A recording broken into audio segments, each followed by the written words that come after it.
Iran പ്രയോഗിച്ചത് 3 തന്ത്രങ്ങളാണ്. Number 1, mosaic doctrine. പ്രധാന നേതാക്കൾ കൊല്ലപ്പെട്ടാലും ഭരണം തകരാത്ത വിധം വികേന്ദ്രീകൃതമായ ഒരു സൈനിക ഘടനയാണ് ഇറാന്റേത്. ഒഴിഞ്ഞുപോയ സ്ഥാനങ്ങളിൽ ഉടൻ തന്നെ പുതിയ ആളുകൾ വന്ന് ഭരണം സാധാരണ പോലെ തുടർന്നു. നമ്പർ 2, ഡ്രോൺ യുദ്ധം.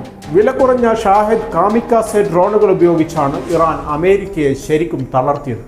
വെറും $50,000 മാത്രം വിലയുള്ള ഒരു ഡ്രോണിന് തകർക്കാൻ അമേരിക്കക്ക് ചിലവാകുന്നത് 40 ലക്ഷം മുതൽ $1.2 കോടി വരെയാണ്. ഈ സാമ്പത്തിക നഷ്ടം അമേരിക്കക്ക് താങ്ങാവുന്നതിലും അധികമാണ്.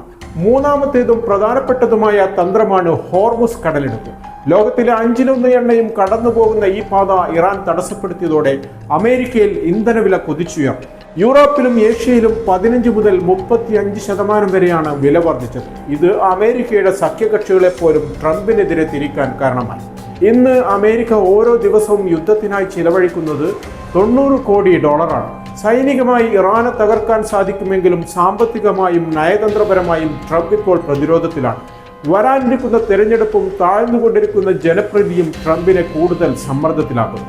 ഇറാൻ ഈ യുദ്ധം ജയിക്കുന്നത് വലിയ തോക്കുകൾ കൊണ്ടല്ല, മറിച്ച് കൃത്യമായ പ്ലാനിങ്ങിലൂടെ അമേരിക്കയെ ഒരു കെണിയിൽ വീഴ്ത്തിയതുകൊണ്ടാണ്.